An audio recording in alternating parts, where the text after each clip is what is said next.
Gilid. Dito. Tingnan nyo po ito, ma'am. Ayan. Brake. Ayan. Hanap dyan. Natandaan nyo ba, ma'am? Ano ba yung style na ginawa nyo? Ito, pag nakaharap na di... Nakatapat po. Brake po. Patay. Lagpas po kayo. Lagpas ako. Pag mga ganito, ma'am, wag na po kayo maggagas. I-right nyo konti. Ayan. Tapat ang side mirror, ma'am, sa pangalawang line. Ito yung pangalawang line eh. Ito yung unang line sa kabila. Tapos full full turn. Tama.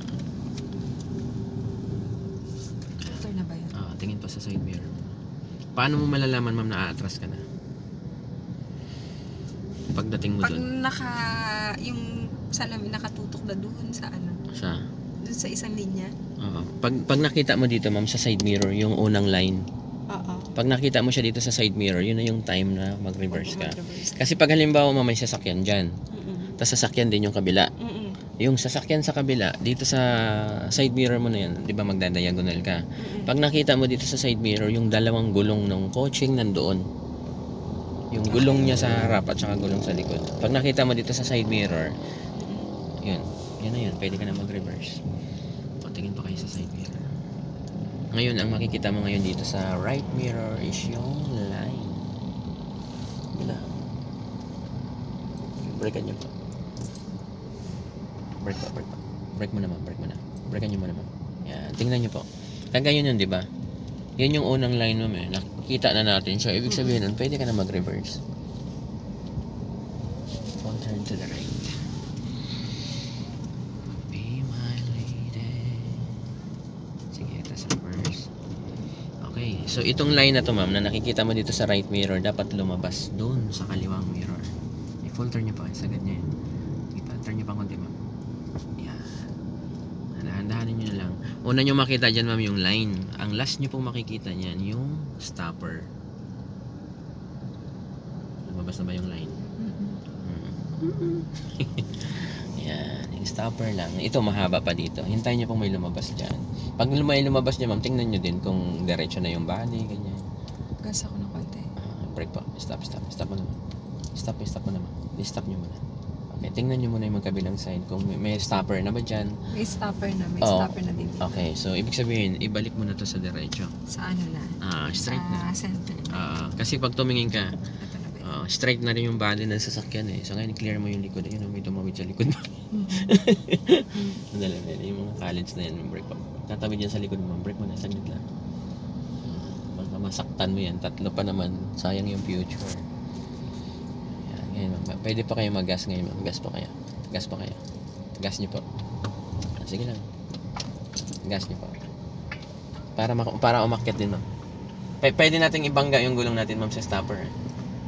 Gas po kayo. Dapat ayun. Ano po, nakapakat na yung gulong natin sa gutter. So, wag nyo na siya ipilit po. Ang gawin nyo, ma'am, mag-move forward kayo konti. Bukod mo konti.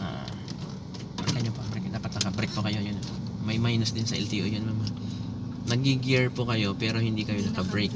Ibig sabihin hindi ligtas. Nakalimutan. Yan, pwede na yan. Yan, tingin pa sa likod ulit. Clear. Gas nyo pa para umakyat lang yung gulong sa harap. Nabibitin eh. Gas nyo pa. Okay, hindi ulit yan makakaakyat, no? Forward ulit.